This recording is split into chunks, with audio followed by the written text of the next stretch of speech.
ناظرین، سلطان ٹیپو سے وہ کون سی غلطی ہوئی جس کی وجہ سے انگریزوں کا ہندوستان پر قبضہ کرنے کا خواب پورا ہو گیا؟ اس میں کوئی شک نہیں ہے کہ جب تک سلطان ٹیپو زندہ تھے انگریزوں کو لگا کہ وہ ہندوستان پر کبھی قبضہ نہیں کر سکتے، لیکن میسور کے قلعے کے باہر ٹیپو سلطان کی لاش کو دیکھ کر ایک انگریز افسر نے کہا تھا کہ اب ہندوستان ہمارا ہے۔ سلطان ٹیپو کی ایک کمزوری یہ تھی کہ وہ اپنے درباریوں کو خوش رکھنے کا ہنر نہیں جانتے تھے، جس کی ایک مثال یہ ہے کہ اس کے ایک وفادار سپہ سالار اور ایک جنگی ماہر محمد علی نے جب ایک میدان جنگ میں سلطان ٹیپو کے مخالف کو پناہ دی تو سلطان ٹیپو نے اسے اسی وقت جیل میں بند کر دیا۔ سلطان ٹیپو نے مصلحت سے کام نہیں لیا، جس کی وجہ سے اس کماندار نے جیل میں ہی خودکشی کر لی، جس کے بعد سلطان کے بہت سارے وفادار بدل گئے۔ چنانچہ درباری سازشوں کا ایک ایسا سلسلہ شروع ہوا جس سے انگریزوں کو اپنی دال گلنے کا امکان پیدا ہوا۔ اب انہیں ٹیپو کے دربار سے ہی غدار ملنے لگے تھے، اور اس غدار فیکٹری کا خریدار تھا ایسٹ انڈیا کمپنی کا نیا governor general. East India company کے نئے گورنر کا نام تھا لارڈ کارنوالیس۔ یہ شخص بہت ہی مکار تھا۔ یہ دشمن کو میدان جنگ میں ہرانے کے بجائے اسے گھر میں کمزور کرنے کا ہنر جانتا تھا۔ اس نے ٹیپو سلطان کی ریاست میں کئی جاسوس بھیجے، ان میں سے ایک کا نام سید امام تھا۔ اس کو ٹیپو سلطان کے دارالحکومت سرنگا پٹم میں بھیجا، جہاں اس نے لالچی اور ناراض درباریوں کو ایسٹ انڈیا کمپنی کی حمایت پر تیار کر لیا۔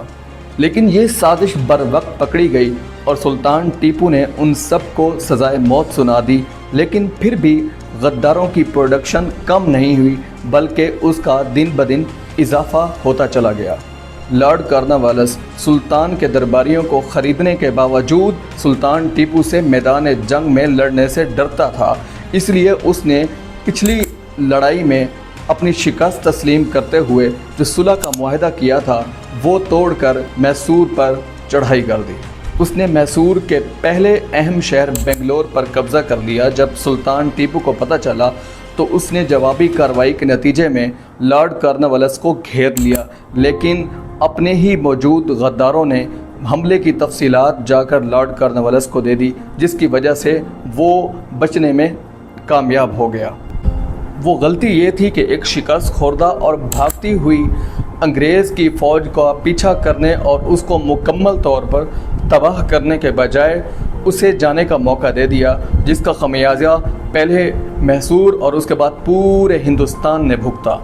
جب سلطان ٹیپو فیصلہ کن حملہ کارنوالیس کی فوج پر کرنے والا تھا تو اس کی فوج میں موجود غداروں نے حملے کی تفصیلات جا کر کارنوالیس کو دے دی، جس کی بدولت وہ بچ کر نکلنے میں کامیاب ہو گیا۔ اس نے ایک لمبا چکر کاٹتے ہوئے سلطان ٹیپو کے مرکز سرنگا پٹم پر چڑھائی کر دی۔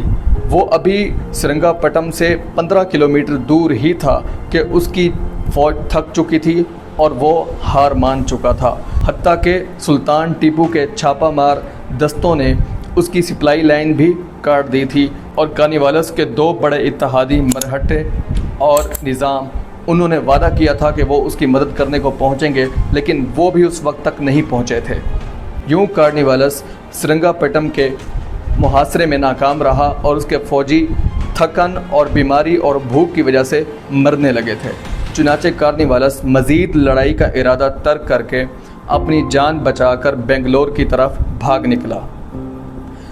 یہ وہ موقع تھا جب ٹیپو سلطان نے اپنی زندگی کی سب سے بڑی غلطی کی۔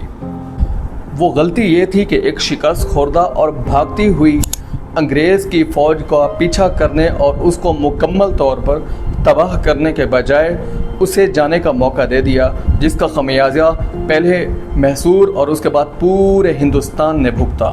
اس کے بعد کارنوالیس جان بچا کر اپنے پرانے اتحادی مرہٹے اور نظام سے جا کر ملا، اور اس کے بعد ان تینوں اتحادیوں نے مکمل تیاری کی، اور مکمل تیاری کر کے اکٹھے ہو کر انہوں نے سرنگا پٹم پر حملہ کر دیا، اور وہ پوری طاقت کے ساتھ سرنگا پٹم پر ٹوٹ پڑے۔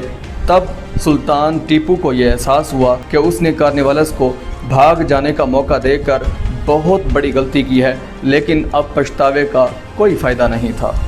ان حالات کو دیکھتے ہوئے سلطان ٹیپو نے ہار مان لی اور صلح کی درخواست کی، لیکن اس صلح کے بدلے کارنیوالس نے سلطان ٹیپو سے آدھی میسور کی سلطنت اور 8 کروڑ روپے تاوان جنگ وصول کیا۔ یوں اپنوں کی غداری اور جنگی غلطیوں کی بدولت سلطان ٹیپو کی طاقت پر وہ کاری ضرب لگی کہ وہ کبھی اس طریقے سے طاقتور نہیں ہو پایا اور وہ کبھی نہیں سنبھل پایا۔ میرا نام ہے طاہر خان اور آپ دیکھتے رہیے میرے یوٹیوب چینل کو۔ مزید اس طرح کی ویڈیوز دیکھنے کے لیے میرے چینل کو سبسکرائب کیجئے، میری ویڈیوز کو لائک کیجئے، کمنٹ باکس میں اپنی رائے کا اظہار ضرور کیجئے۔ بہت شکریہ۔ السلام علیکم۔